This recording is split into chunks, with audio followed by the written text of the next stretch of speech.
Hi friends, welcome to Samhar Villu channel. ఎలా ఉన్నారు అందరూ? ఈరోజు నేను కరివేపాకు కారప్పొడి అయితే తయారు చేయడం చూపిస్తానండి. ఇది కళ్ళకి చాలా మంచి, జుట్టు ఎదుగుదల బాగుంటుంది, చాలా మంచిదండి. మనం డైలీ ఫుడ్లో తీసుకుంటే మంచిదండి.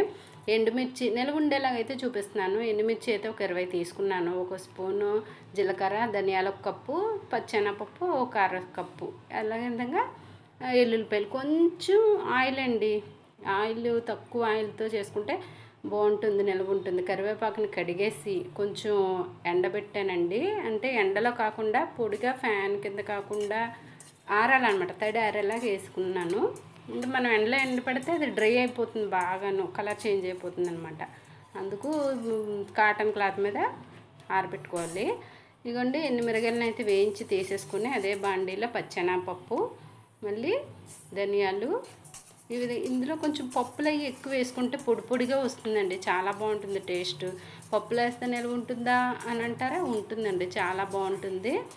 జీలకర్ర, ధనియాలు, పచ్చెనపప్పే కాకుండా మినపప్పును కూడా తీసుకున్నానండి కప్పు. చాలా బాగుంటుంది టేస్ట్, మీరు కూడా ట్రై చేయండి. నేను ఇందులో ఎండుమిరగాయలు అయితే ఇది తీసుకున్నానండి, సింధనూరకాయ, అలాగే పల్లంట్ల కాయలు టేస్ట్ చాలా బాగుంటాయండి, రుచి ఉంటుంది, ఎక్కువ నిల్వ ఉంటుంది అనమాట. సన్న మిరగాయలు కారం ఎక్కువ ఉంటుంది కానీ నిల్వ ఉండడానికి కొంచెం డౌట్.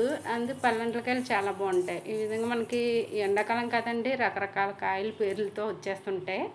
అదే దీంట్లో నేను చూడండి శనగపప్పు వేసాను, గళ్ళుప్పు వేసుకున్నాను, వీటిని కూడా తడిపోయేదాకా అలా వేయించాను. మినపప్పు అండి ఇది.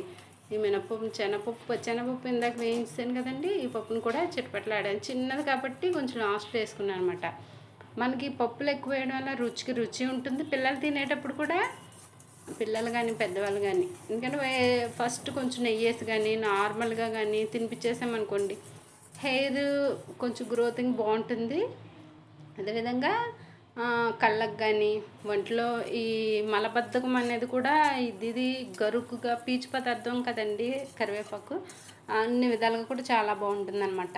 ఒంటికి ఆరోగ్యానికి మంచిది, డైలీ ఫుడ్లో అయితే తీసుకుంటే మంచిది.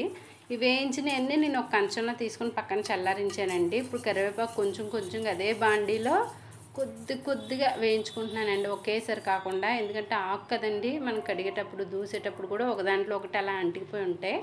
ఈ విధంగా బాగా వేయించుకొని, ఏగిందా లేదా మనం ఇలా నొక్కి చూసామనుకోండి, అది టిప్లాడుకొని ఇరిగిపోతుంది అనమాట. అదే పచ్చిగా ఉందనుకోండి, మనం ఎంతసేపు నొక్కినా అది అసలు ఇరగాడదు.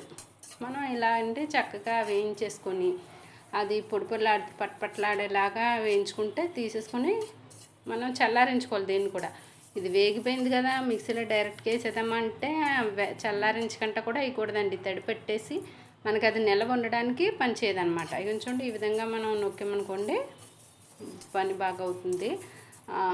మిక్సీ తిరిగేటప్పుడు కూడా కింద బ్లేడ్లకి ఈన్లు అంటికిపోయి ఇది అవ్వకుండా చక్కగా ఉంటుంది అన్నమాట. చూడండి, చుక్కలాగా కొద్దిగా ఆయిల్ అయితే వేసుకొని ఈ విధంగా నేను వేయించుతున్నాను.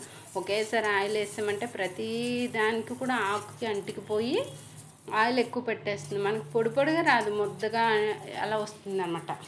ఎప్పుడైనా ట్రై చేసినా మనం స్టోరేజ్, ముందు వీడియోలో కూడా చెప్పానండి, మనం తక్కువ ఆయిల్తో చేసుకున్నామంటే ఎక్కువ నిల్వ ఉండడానికి ఉపయోగపడుతుంది అన్నమాట. ఆయిల్ ఎక్కువ యూజ్ చేసామంటే కనుక అది అదే ఆయిల్ స్మెల్ వచ్చేస్తుంది. ఈ విధంగా అన్నిటినీ తీసుకున్నాక చల్లారించుకొని మిక్సీలో అయితే గ్రైండ్ చేసుకుని, చూడండి ముందుగా అయితే నేను ఎల్లుల్లిపాయలు అవి వేసి వీటిని కారంలాగా గ్రైండ్ చేసుకున్నాను. తర్వాత కరివేపాకును కూడా విడివిడిగా వేసుకొని మొత్తం అంతా కలిపి ఒకసారి మళ్ళీ గ్రైండ్ చేశానండి. ఇప్పుడు ఆల్రెడీ కారాన్ని ఒకసారి, కరివేపాకును ఒకసారి ఇలా పట్టించేసిన తర్వాత మళ్ళీ అంతా కలిపేసి ఒకసారి లైట్గా, ఎందుకంటే అన్ని వైపులా కారం, ఉప్పు అంతా పట్టాలి కాబట్టి మళ్ళీ మొత్తం ఒకసారి వేసాను అనమాట. చాలా బాగుందండి టేస్ట్, మీరు కూడా ట్రై చేయండి. మనకి చాలా విధంగా జుట్టుకు కానీ కళ్ళకు కానీ అన్ని విధాలుగా బాగా ఉపయోగపడుతుందండి. పిల్లలు కూడా పెట్టొచ్చండి డైలీ ఫుడ్లోని, స్ట్రెస్ కూడా తగ్గుతుందంట. ప్లీజ్ లైక్ చేయండి, తెలిసిన వాళ్ళకి చెప్పండి.